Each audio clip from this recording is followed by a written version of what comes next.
Oiê, eu sou a Larissa Turini e esse é o meu canal, seja muito bem-vinda, muito bem-vindo. Eu vivo aqui na Espanha há mais de 5 anos e eu me casei recentemente e eu gostaria de falar para vocês quais são os documentos, né, e quanto custa para você se casar com um espanhol aqui na Espanha, porque, gente, sinceramente é uma coisa que eu não sabia, que a gente estava totalmente perdido e, né, muita gente me pergunta, me pede essa informação e eu resolvi fazer esse vídeo para falar para vocês. Every single day, I'm gonna make something great. That's my way. Every single day. Antes de mais nada, já deixa o seu like aqui, se inscreva no canal e ative as notificações para saber sempre que eu posto um vídeo novo. Eu tenho aqui uma playlist de Diário da Noiva, de como foi tudo, para preparar tudo para o casamento, tanto para o casamento civil quanto para o casamento religioso, que já aconteceram os dois. E eu vou seguir dando informações aqui, só que informações mais burocráticas que eu sei que muita gente tem interesse em saber, só que não tem de onde tirar a informação. Eu vou comentar aqui o que aconteceu no meu caso, porque obviamente pode mudar de caso para caso, de comunidade autônoma para comunidade autônoma, então eu vou explicar o que aconteceu comigo e com meu marido nesse caso. A gente, para começar, né, como eu disse, a gente não sabia por onde ir, a gente não sabia por onde começar, como começar a procurar isso, que documento precisava, a gente não sabia de nada. E eu reparei que algumas pessoas se casavam na prefeitura, né? Porque no Brasil a gente costuma se casar, pelo menos em São Paulo, que é de onde eu sou, a gente costuma se casar em um cartório, né? Justamente, pelo menos na minha região, a gente se casa no cartório no sábado. E é tipo por ordem de chegada, quem chegar primeiro, casa primeiro, já tem um fotógrafo ali na porta e acabou. Então a nossa experiência foi bastante diferente. Eu também não tinha nenhuma experiência de casamento de espanhol com espanhol que eu pudesse perguntar, que eu pudesse falar, não tinha nada disso. Então a gente foi muito assim, de peito aberto, atrás das coisas pra gente conseguir se casar. Beleza, o que aconteceu? A gente foi na prefeitura, né? No caso eu fui, que meu marido estava trabalhando na época, que a gente começou a ver essa papelada em setembro do ano passado, sabendo que a gente ia casar em outubro desse ano. Só que a gente deu uma agilizada nos documentos, né, por causa daqueles terminhos que a gente já sabe. E também porque a gente sabia que, fosse o que fosse que eles pedissem, como a Espanha é um país muito burocrático para muitas coisas, a gente sabia que a gente poderia ter uma dificuldade em conseguir documento e tal, e eu queria me casar, pelo menos no civil, ainda no ano passado, no ano de 2022, coisa que não foi possível, e vocês vão entender por quê. Fui até a prefeitura, perguntei, né, o que precisava, o que era necessário para realizar um casamento entre um espanhol e uma brasileira, e eles falaram que o primeiro de tudo é que a gente tinha que fazer uma solicitação de autorização de casamento. Nem eu entendi essa, mas sim, a gente tem que primeiro ir na prefeitura, né? Foi o que a gente teve que fazer, a gente teve que primeiro ir na prefeitura e solicitar essa autorização pra gente casar. A gente tava pedindo permissão, basicamente, pra prefeitura pra gente poder se casar. E aí ela falou que depois que a gente pede, né, que a gente faz essa solicitação, que é basicamente só a solicitação, uma folha que tem que assinar eu e ele e levar a cópia dos nossos documentos até a prefeitura, eles têm um tempo de resposta. E depois desse tempo de resposta que nós vamos ao registro civil, né, tudo isso eles vão informando a gente, tudo pela internet. A gente vai ao registro civil, né, depois de determinada data que eles consideram, né, ok, a gente autoriza vocês a se casarem, e aí dali vai ter uma série de entrevistas. Entrevista e documento, e mais documento, e um montão de coisas.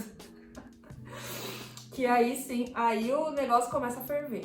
Eu escrevi aqui, né, no celular, pra não me perder, não perder nenhuma informação. Escrevi exatamente o que eles pediram, que eles nos passam uma lista de coisas que a gente tem que levar lá, né, pra gente comprovar que nós somos nós mesmos, que as nossas, né, intenções são reais e que a gente realmente quer ter esse casamento. Eles pediram primeiro certidão de nascimento. Gente, essa certidão de nascimento tem que ser de no máximo 3 meses. Então, se você já está na Espanha, pensa se casar com um espanhol, com uma espanhola, tenha sua certidão de nascimento recente, já vai pedindo sua certidão de nascimento, porque essa certidão ela tem que estar traduzida e apostilada, e isso tem um custo que não costuma ser barato. Eu sempre indico para vocês a tradutora que traduziu os meus documentos desde que eu pedi a homologação dos meus estudos, que também tem vídeo aqui no canal explicando, até o último ponto. Foi sempre a mesma tradutora, foi o melhor preço e o melhor serviço que eu consegui até hoje aqui. E ela envia assim rapidamente, eu sempre fiquei muito satisfeita com o serviço dela, já fez várias e várias traduções pra mim. E, gente, faça nessa ordem. Peça sempre para eles, primeiro, apostilarem o documento que você quer, né, ter, que seja válido aqui, porque o apostilamento, ele é isso, ele é uma validade que dá para aquele documento, dizendo que aquele documento é real dentro do espaço Schengen. Por isso que eles criaram essa apostila de Haia, para ter um tratado de que todos iam ser feitos e reconhecidos da mesma maneira. Então, eu pedi a segunda via da certidão, né, de nascimento, que custou um total de R$ 38,89, mas, né, o apostilamento, que custou R$ 117,95 em real, isso em real. E aí, depois disso, a tradução. Porque se você traduzir a certidão antes de apostilar, depois você vai ter que apostilar e vai ter que traduzir o apostilamento também. Então, isso daí vai ser um caos. E o apostilamento é um procedimento que, até onde eu vi, né, é feito pelos cartórios no Brasil. Tem, né, obviamente, assessorias que fazem esse apostilamento daqui. Pode ser que sim, não sei, não confio, não tenho nenhuma para indicar. Mas eu recomendo isso. Vocês peçam para alguém tirar a segunda via da certidão de vocês, o documento que seja que vocês precisem aqui na Espanha, e que essa pessoa já peça para no mesmo cartório, né, se é possível, porque não são todos os cartórios que apostilam, são só alguns, esse cartório apostilar e enviar essa documentação para você, ou então até mesmo com o PDF dessa documentação você já pedir para ir traduzindo, que foi o que eu fiz, porque a gente tinha muita pressa em casar, então eu já pedi para esse documento ser traduzido antes dele chegar aqui, porque aí ele chegava aqui, eu só pegava o original, né, o apostilado, e pegava a tradução, juntava os dois e mandava lá para o registro civil. E aí o que aconteceu? Teve um documento que eu fiquei assim muito chocada desse documento que eles pediram. Aqui tem uma coisa que chama atestado de solteria. Já ouviu falar? Tá aqui nos comentários, por favor. Porque eu nunca tinha ouvido falar. Se você já ouviu falar, se não ouviu falar, coloque eu não sabia o que era atestado de solteria. É um atestado que diz que você é uma pessoa solteira. Acabou. É isso. Só que acontece, esse atestado aqui, onde a gente solicitou, não sei se em toda a Espanha é assim, mas se prepare. Não basta você dizer que você é solteira. Deu pra entender? Não basta você dizer que você é solteira, você tem que ter testemunhas que digam que você é uma pessoa solteira. E aí que tá. Eu tive que ir no site do consulado do Brasil, aqui na Espanha, imprimir um documento que fala: declaro que sou solteira, não sei o que, dou fé. E aí, esse documento você tem que ir com ele até um notário com duas testemunhas, que tem que ser pessoas que sejam legalizadas aqui na Espanha, pelo menos no meu caso foi assim. E aí, essas duas testemunhas têm que assinar na frente do notário, levar o documento deles, e o notário tem que dizer: realmente, essas pessoas que assinaram são as pessoas que estão aqui na minha frente, né? Assim, tipo, bater a assinatura ali é como se fosse um reconhecimento de firma, basicamente. Só que, gente, isso complicou a minha vida num nível tão grande, porque, pra quem não sabe, antes da gente pensar no casamento, como complicou a questão dos meus documentos aqui, a gente pensou em fazer a pareja de hecho, que é a união estável que a gente conhece no Brasil. Só que acontece, aqui, pelo menos na parte onde a gente mora, aqui na parte de Ciudad Real, eles não aceitam fazer uma pareja de hecho, né, uma união estável, de uma pessoa que não está com documento aqui de residência em vigor. Então aí já ferrou pra mim, né? Já ferrou, assim, outros níveis pra mim, porque o que eu tinha era uma permissão de estância, não era uma permissão de residência. Então eles disseram que nesse caso não valeria com passaporte, não valeria com o NIE que eu tinha na época, também não valeria. Então, isso complicou muito a minha vida, porque aqui eles têm uma coisa chamada, vou até ler pra não falar errado, fé de vida e estado, que é a mesma coisa, a pessoa indicando que ela é solteira e ela fala, dou fé que sou solteira, não sei o que, não sei o que lá, assina um papel e acabou. Nesse caso, do casamento não valeria isso.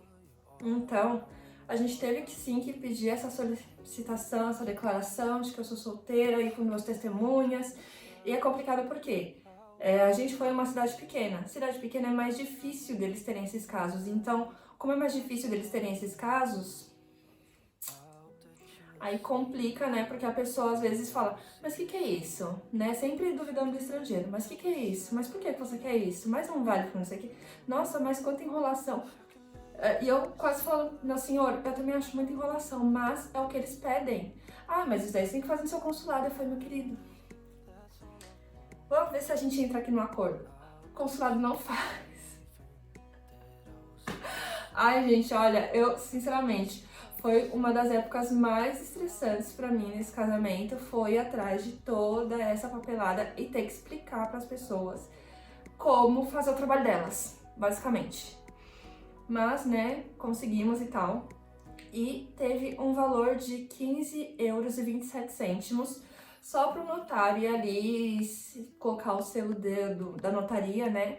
E falar assim, eu vi que a pessoa que assinou é a pessoa que tá aqui na minha frente. Acabou, é basicamente isso o papel. Que também é uma coisa que você tem que eu tive que levar no registro civil. Meu marido não teve nada disso. Ele fez um fé de vida estado, levou, que na verdade ele fez no próprio registro civil, de onde a gente ia se casar, no caso. E ele levou, assinou lá mesmo e acabou. Acabou, não precisa de mais nada, pra você ver como que a vida do europeu é muito mais fácil que a nossa. Ah, não falei. Pra fazer a tradução do certificado meu de nascimento, foram 30 € a tradução, mais 10 € do envio até onde eu tô. Porque a minha tradutora, ela é de Barcelona e eu moro bem longe de Barcelona. Então ela enviou como documento certificado e custou 10 € e chegou assim super rápido, chegou acho que em 2 dias, 2 ou 3 dias no máximo, e tava perfeito. E ela manda ainda o PDF também, então isso é uma facilidade muito grande. Outra coisa que eles pedem é o empadronamento, que empadronamento nada mais é do que um registro que a gente faz dizendo que a gente mora em determinado local. Então, por exemplo, eu e o meu, na época noivo, né, agora marido, nós vivemos nesse apartamento já tem 1 ano e meio já. E a gente, quando a gente se mudou pra cá, a gente teve que ir até a prefeitura pra levar uma conta daqui, né, um comprovante de residência, né, como a gente conhece no Brasil, uma conta, e o contrato de aluguel desse local, né, do apartamento onde a gente tá morando, pra lá, pra eles fazerem esse empadronamento, que é nada mais que um registro. E esse empadronamento, gente, aqui a gente precisa dele pra tudo. Absolutamente tudo que você vai fazer, você precisa desse empadronamento. E também é legal porque eles costumam controlar melhor exatamente onde a pessoa vai, o que a pessoa faz, quantos centros de saúde precisam naquela região, quantos hospitais precisam naquela região através desse empadronamento, quantas escolas tem que ter. Então é muito difícil ter um overbooking assim de coisas por aqui, pelo menos na experiência que eu tive até o dia de hoje. E aí, levando todos esses documentos, porque o meu marido, nesse caso, ele teve um probleminha também, né? Na verdade, não um probleminha, uma complicação, porque ele precisava de um histórico de empadronamento dele, que a mãe dele, graças a Deus, minha sogra, assim, ela é um anjo, sabe? Que tudo que a gente precisa, ela vai correndo resolver, porque ela entende a nossa pressa, e mesmo que não seja uma pressa nossa, ela faz tudo pra nos ajudar, eu sou muito grata por isso. Ela foi correndo porque ela teve que pedir na prefeitura um atestado na verdade, um histórico de empadronamento do meu marido desde que ele começou a viver no pueblo onde ele nasceu.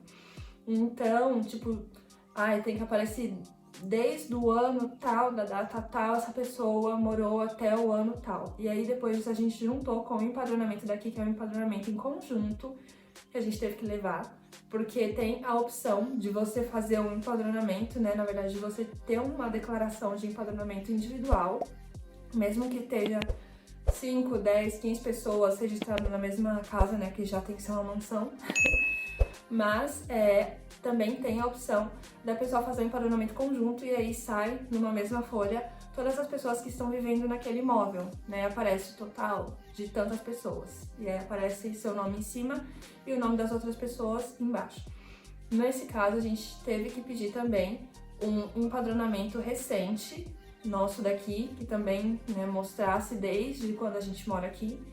E ele precisou desse empadronamento do pueblo que ele vivia desde que ele nasceu, falando, olha, a pessoa está vivendo nesse pueblo, né, viveu nesse pueblo desde 1991 até o dia de hoje, até um ano atrás, né, basicamente. Então foi isso que a gente teve que fazer para solicitar o casamento. E aí, no fim das contas, eles dão pra gente do registro civil uma declaração matrimonial.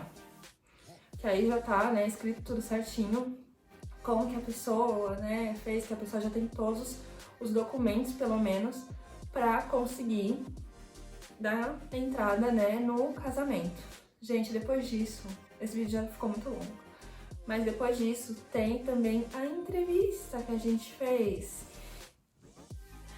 A gente teve que fazer uma entrevista explicando por que a gente queria se casar e, assim, as perguntas foram as mais absurdas possíveis, basicamente.